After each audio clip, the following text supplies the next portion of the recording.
I'm Carol Cohn, and welcome to Purpose 360, the podcast that unlocks the power of purpose to ignite business and social impact.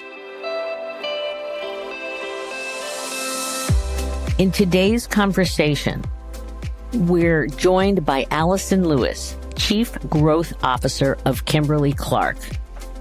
Alison calls herself a born and bred CPG careerist.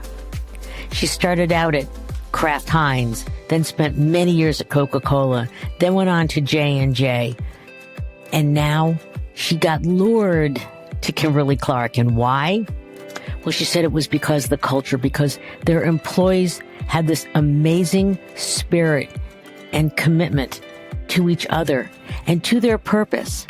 And their purpose, better care for a better world. She'll talk about having leadership be vulnerable and then taking the time to reach out to each and every single employee in the organization.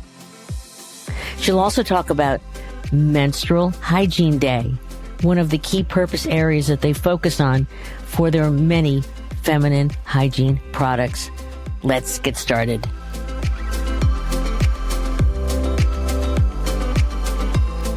Welcome to the show, Alison. Well, it's great to be here, and I'll tell you, I'm extremely excited to talk about this topic. Oh, terrific, because we are going to be talking about menstruation and Menstrual Hygiene Day. And wow, people ask me, Carol, you're going to talk about, yes, we're going to talk about that. But first, I want to talk about Alison, because Alison is a rock star. So Alison, can you tell us a little bit about what is a Chief Growth Officer? Yeah, I'd love to talk about that, because at the end of the day, while I have a over 30-year career that's steeped in marketing and brand management, at the end of the day, the role of marketing and brand management in my mind has always been about driving growth.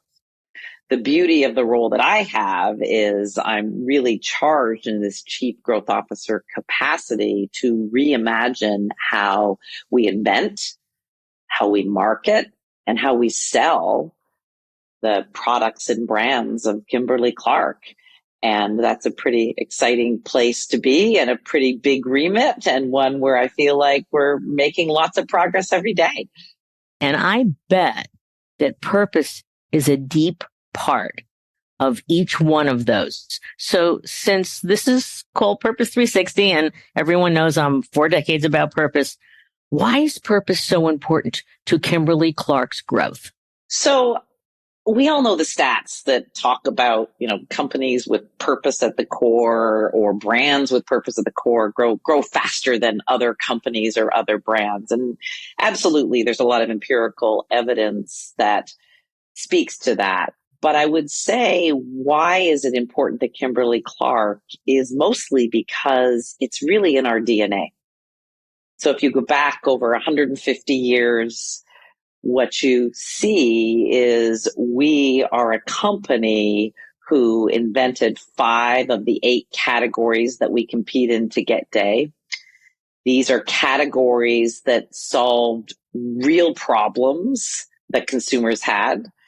So whether it is the women on the front lines in World War I who sewed the cellulose together to create the first Kotex pad so that they could keep helping the soldiers on the front line while they had their period, whether it's creating the first disposable handkerchief in Kleenex, far more hygienic. So it's in our DNA. And as we continue to evolve as a company, our purpose is better care for a better world. And that idea of care, not only for the consumers that we serve, but also the world that we live in, is a really important part of what we do. And purpose is really at the heart of that, so that we make commitments for the world side of things to, better environmental and social responsibility. doing everything we do to serve more consumers. So we serve 2 billion today. How do we add another billion to that, but do it with the smallest environmental footprint possible? And then lastly, I'll just say we have very intimate needs that we solve against. If you think about the categories that we participate in, menstruation, incontinence, even diapering, where diaper rash is very painful for that parent experiencing it for the first time with their baby. Our employees really feel like they're doing mission-led work and making a difference in people's lives as they deliver against sort of those purposes of the brand and then the higher order purpose of the company. I know that in an interview, you were asked actually at Kimberly-Clark for their blog, like, why did you join? I mean, you're at Coke, you were on amazing brands, and then J&J. But you talked about the special mission. Can you elaborate a little bit more and how you felt that during the interview process? So Mike Hsu is our chairman and CEO. And when I met with him, there were two things that really stood out. First of all, he's a very altruistic leader.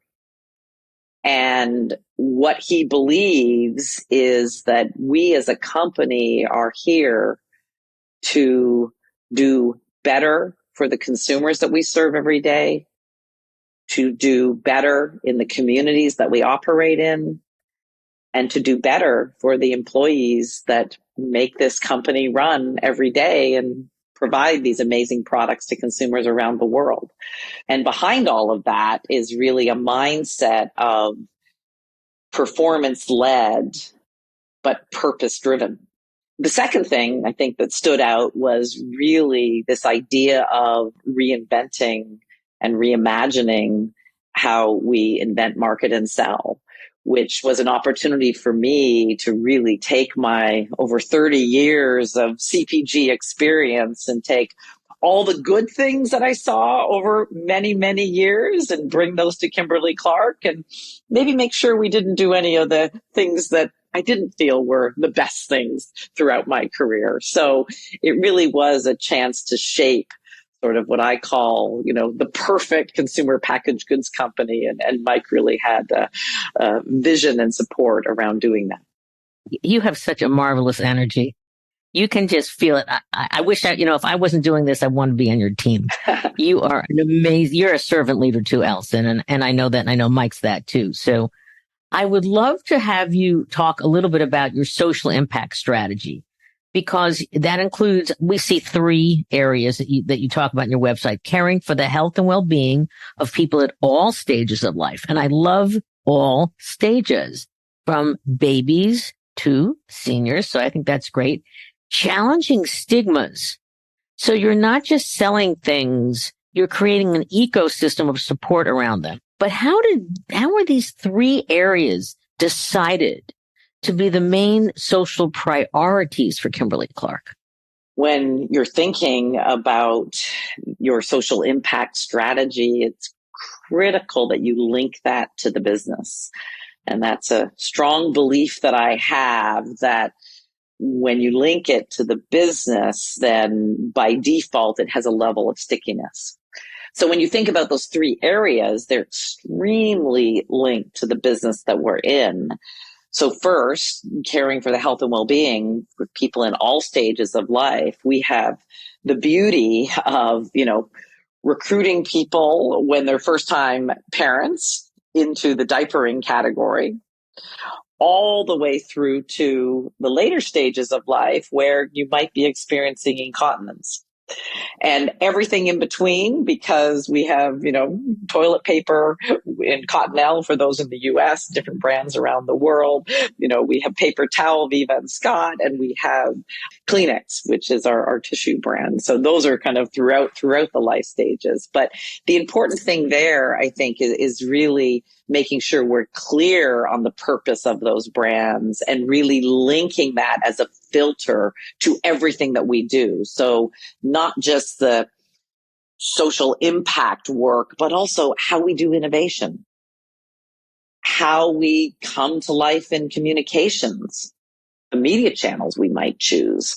Again, a filter for everything we do across that caring for the well-being at all stages of life with the brands that are relevant at that stage. I think the second thing is really around the stigma piece. And that is something that we do very well as a company, because if you think about many of our brands, there's extreme stigma associated with it. So that's how I would describe sort of our choices in terms of our social impact strategy and how they link back to the business and ultimately link back to better care for a better world, which is the company purpose. Beautifully stated and very clear. And I love the fact you use the word filter. You know, we often hear the word lens, but I think filter is even more active. And I'd love to, before we get into Menstrual Hygiene Day, you love innovation. And I would love you to share, was there one thing in the last few years that you've had a bit of a hand in, or you're really proud of an innovation that has flowed from Kimberly-Clark's purpose? Most of our innovation will flow from the actual brand purpose. It ladders up to the Kimberly-Clark purpose, but I can use feminine care just as a great example. So one of our great successes around the world, and in fact, we've just launched something similar into the US, is our Kotex antibacterial line of liners or pads. This is something that is an unmet need and an unarticulated need that consumers have, which is they really are concerned about odor, they're concerned about bacteria, and in providing an extension that delivers against that, it's something that has been quite successful in our portfolio. The US just actually launched a charcoal version of that, which really works hard against odor, which is a perceived need of consumers. And so the charcoal neutralizes that odor. So I think that's a great example of working through that lens of never letting a period get in the way of her progress and really addressing the concerns of consumers head on, whether they're real or perceived. They're very important. So let's talk about Menstrual Hygiene Day. So what's going to happen this year? And how have you continued to, again, we'll use the word innovate over the years? And then how global is it? Menstrual Hygiene Day is something that we've been very actively a part of since 2020. We partnered with Wash U, who is driving this around the world.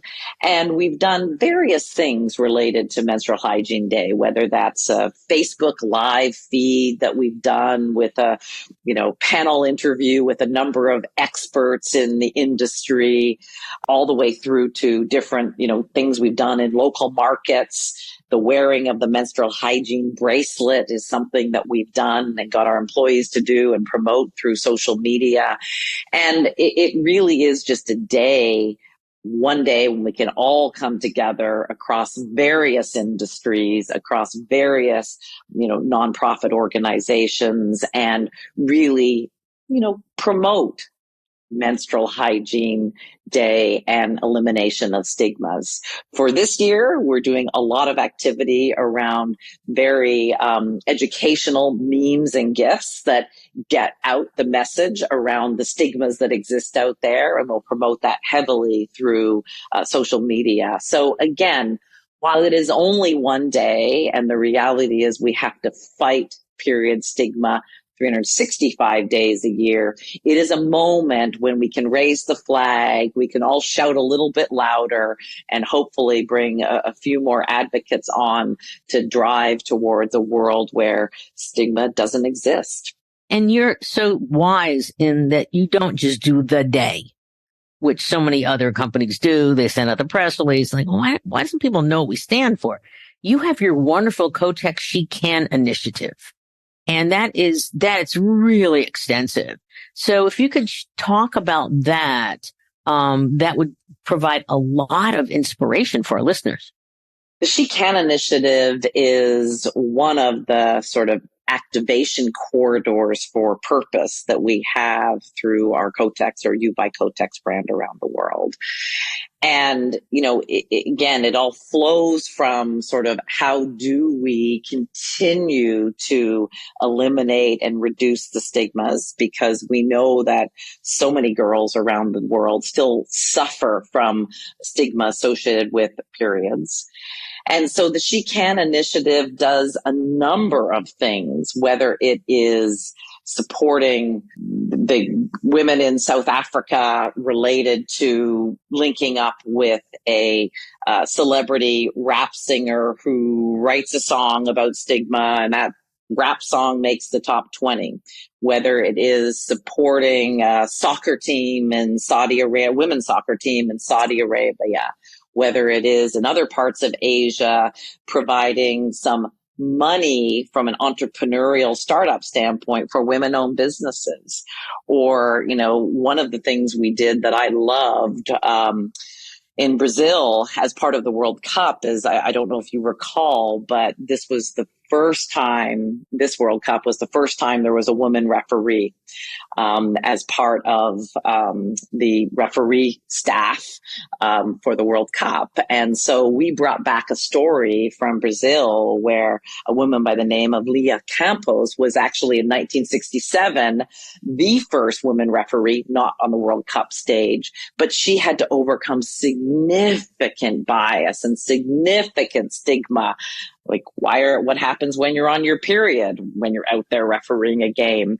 And we brought back that story as a way to connect and link. So these are the types of things we do to, again, really just amplify the voice of Kotex and the voice of better care for a better world from an overall company standpoint, linked back to Kotex. And you're also gutsy in your marketing because, in the olden days, there was this kind of fake fluid that was used. And then you started upping the game in that. Was that a hard decision to make? And can you explain to our listeners what the new fluid looked like? We very often find ourselves in dialogues around all those bodily functions that people maybe don't openly talk about. But if you want to make it real, you need to not pour blue liquid on a pad. You need to pour red liquid on a pad.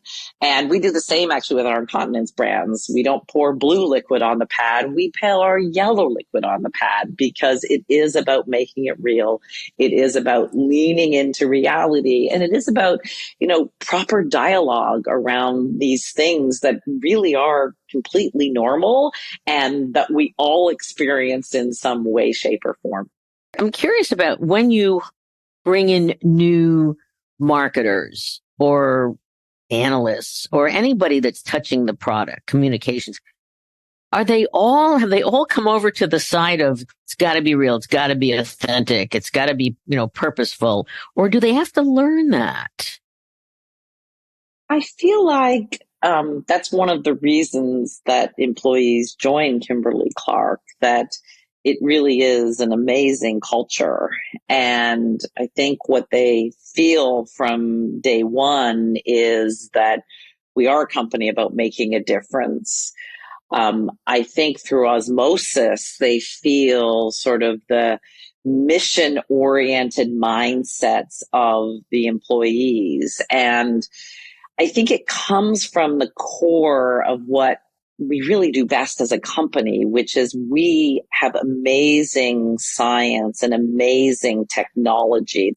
So taking that science and then recognizing the difference that can make in consumers' lives is something that they'll feel pretty quickly. And then the key thing is, if you think about my area of the business, it's how do we translate that into a way that really connects with the consumers, from the top of the funnel all the way down to the bottom of the funnel.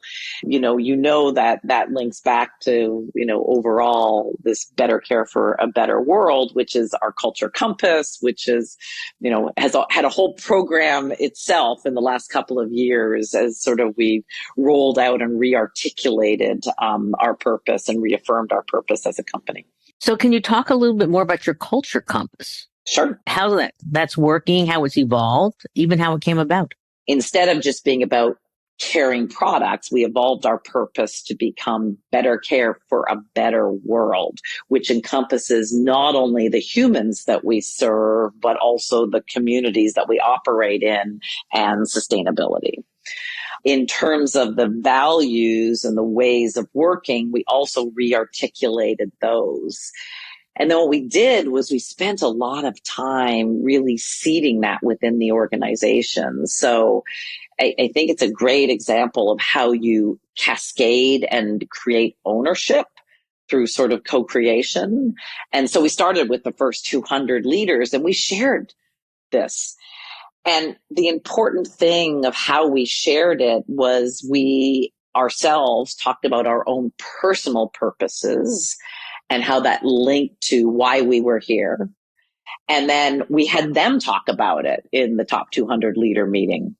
And then we had them replicate that as they rolled it down throughout the organization. So we were able to get to over 40,000 employees through a cascading approach where everybody talked about not only what the company purpose meant to them, but also how that linked to their personal purpose. And I think that links back to our earlier conversation in terms of very mission-led employees, because when you're linking your personal mission to the company mission, wow, that's a pretty powerful thing.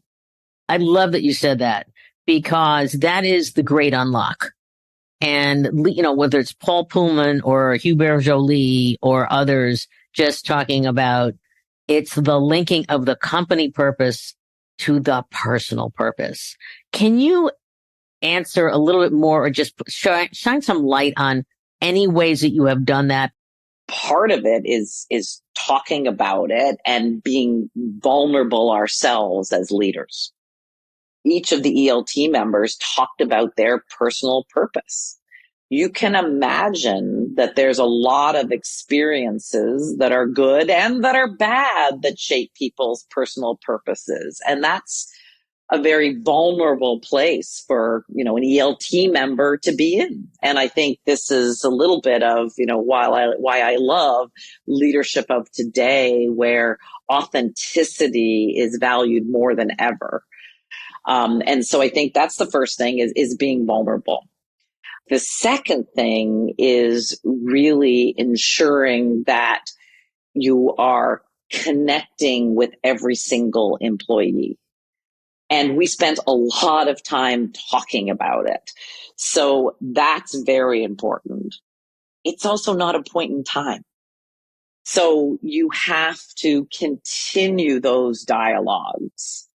And so creating forums where you can continue those dialogues is also a very, very important part. And we have something called Caring Conversations, which the human resources organization created. And, you know, leaders are encouraged to have these caring conversations at various moments throughout the year. And those caring conversations are skip level. So when I have a caring conversation within my organization, I'm not doing it with my direct reports. I spend a lot of time with the direct reports. That's not who I need to have the caring conversation with. I go all the way down in my organization, skip level, to hear what's on their minds. You know, how are they feeling about our culture? How are they feeling about our work? You know, what sort of gaps exist? So that's another important tool where you make this an ongoing thing. I can't leave before we talk about Toilets Change Lives and the Toilet Coalition and what you've done there, because you've got some big, bold goals around the globe. So can you just address that? Because I've always been mesmerized by that. Yeah. So, I mean, the first thing that you should be mesmerized by is Toilets Change Lives. It's a great tagline. It's a great way to frame up sort of what we do. But basically we work with, you know, a number of nonprofits around the world to really bring sanitation and, quite frankly, toilets to people who don't have access to that. So you have situations where girls, as an example, won't go to school when they're on their period because there's no appropriate place for them to change the product that they're using to manage their period. So they stay home. And as you can imagine, that doesn't help with their education and doesn't help with their progress. And so those are the kinds of things that we do, really bringing that hygiene and those toilets to local communities with a lot of help from a lot of partners. And you have set an overarching goal of improving the well-being of 1 billion by 2030. So in terms of doing that, how do you measure that? We actually measure that through the programs that we do. So I mentioned a few of those programs. So whether it's, Toilets Change Lives is a great example where, we've had 7 million people impacted over 15 countries in the last, I think it's 8 years, which is, pretty amazing when you think about that. So all of those programs get measured. Yeah, it's interesting that you understand that to get to scale, you need to bring others in. So, this Alliance for Period product, which I didn't know about, your toilet board coalition. Why are you bringing in others? We work with clients, they're not that, profound. Well, I don't want to share it. But you have a very different point of view because you're looking to scale. And what is that point of view, and what advice would you give to others about opening up their social impact work to have greater impact writ large? One thing is, in many ways, you have to look at this with a pre-competitive mindset, right? So if you really believe in bettering lives, reach outside your four walls. I think the second thing is the scale that these partners can bring. So just, Menstrual Hygiene Day, great example. Wash U gives scale to, we have scale in different places, but they have scale in places that can really help with this. I think the third thing is just doing it faster. So if you think of Toilet Bowl Coalition and all of that, it would take a long time for us to build the infrastructure, and would be extremely costly to build the infrastructure that many of these other companies have built. And so we can quickly leverage that infrastructure to make a difference more quickly in people's lives. Just as we begin to close this down, I'd love you to, you're a chief growth officer. You look at all different areas. What are, a few pearls of wisdom you can share to senior executives who want the kind of job that you have? And what do they need to do to become their chief growth officer, which is even higher than a chief purpose officer in my eyes? I think the most important thing for people to do in their careers is, first of all, really seek out breadth of experience. And I've been very fortunate through my career to sort of zigzag a lot. I have a heart and soul in marketing and brand management, but I've done sales roles, I've done operations roles, I've done general manager roles, and that makes you smarter and allows you to bring all the pieces together. So when you think about the role I'm in today, it's a beautiful culmination of everything I've learned over many, many, many years related to inventing, marketing, and selling. I wouldn't have had that, day one when I started my career, but I was very fortunate to be able to sort of career path myself to get that diversity of experience. The second thing I always tell people is take risks and chances. Hold your hand up for the craziest, most difficult role, the one that maybe you think, wow, I don't know if I'd want that role. Because when you put yourself in that kind of situation, that's when you grow, you learn, you develop, you challenge yourself to the greatest degree. Being comfortable doesn't challenge you. Being uncomfortable does challenge you. And I feel like the times when I was the most uncomfortable doing things that I actually didn't think I could do, I learned so much. And that learning and growth allows you to ultimately get to something like chief growth officer or whatever it is that you sort of aspire towards. So those are my little pearls of wisdom for today. Those are just fantastic. I couldn't leave before asking you about the ESG situation these days. I just want to talk about just more about the communications, because there's greenwashing, green hushing. What do we call it? This or that. Here's what I would say about ESG is you need to embed it into the heart of your business and think about it from the standpoint of, we often talk about the trifecta of sustainability when we're talking about innovation. And we say, look, we have to have consumer value creation. We have to have something that ultimately has a business case associated with it for the business. And then the final thing is that it has to have a sustainability element. And so if you really try to set the standard against delivering against all three of those, that's when ESG is embedded into everything you're doing. That is critical. Those things really tie back to, being authentic in setting your goals and, being authentic in using the elements of ESG in terms of how you run the business every day. No one has ever said to me about embedded into the heart. They say make sure it's aligned, et cetera, but you are embedding it into the heart. And so, what's funny about Kimberly-Clark? You guys, you have Midwest humble. Yes, we do. When I worked you in, way back when was Casey at its best in 1997, you were always humble. So in closing, Alison Lewis, what would you like to just share? We haven't shared about either your role or purpose or just, another pearl of wisdom, anything just in conclusion, because this is a great conversation. Yeah. Well, I'd say, first of all, on your humble comment, I'll just say we do prefer to walk the talk versus talk the talk. You do. You absolutely I think that do. links back to your ESG comment as well.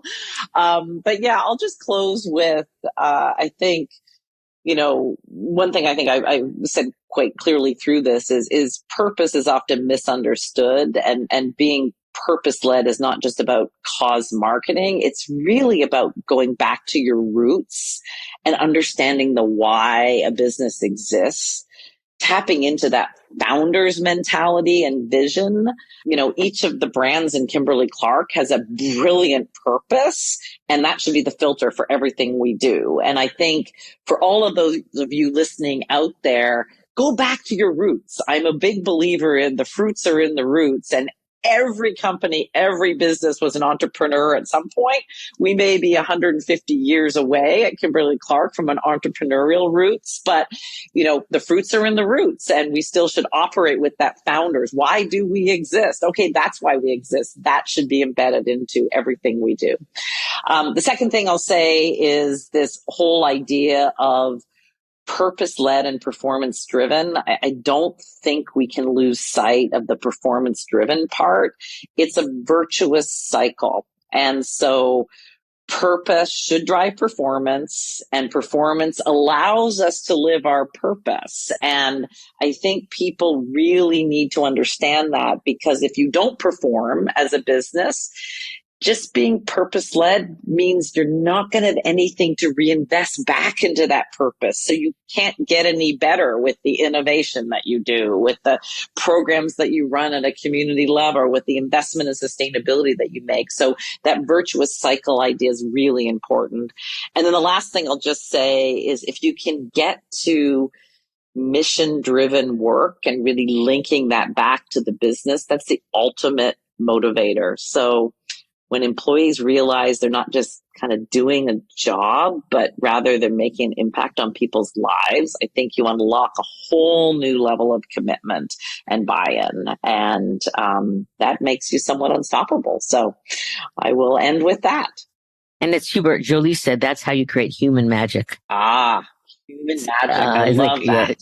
Yes. Well, you are definitely, gosh, I'm going to look up in the encyclopedia, of course, digital, and I'm going to look for a human magic, and your picture is going to be there and surrounded by your colleagues at Kimberly-Clark. Alison Lewis, this has been a wonderful conversation.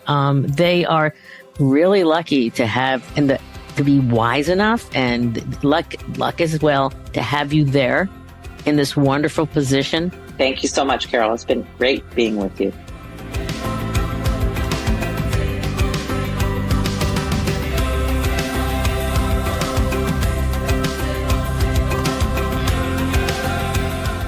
This podcast was brought to you by some amazing people, and I'd love to thank them. Ann Hundertmark and Kristen Kenny at Carol Cone on Purpose, Pete Wright and Andy Nelson, our crack production team at True Story FM, and you, our listener.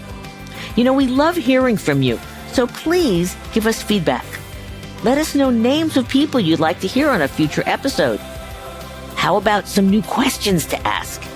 And also, please rate and rank us, because we really want to be as high as possible as one of the top business podcasts available, so that we can continue exploring together the importance and the activation of authentic purpose. We all know every company, every brand, every not-for-profit must define their purpose, refine it, and activate it, and evolve it over time, so it has the greatest impact on business, growth, and society. And by listening to these episodes and sharing them with your colleagues and talking about them, I want to inspire you to have an amazing answer to this question: what is the power of your purpose? Thanks so much for listening.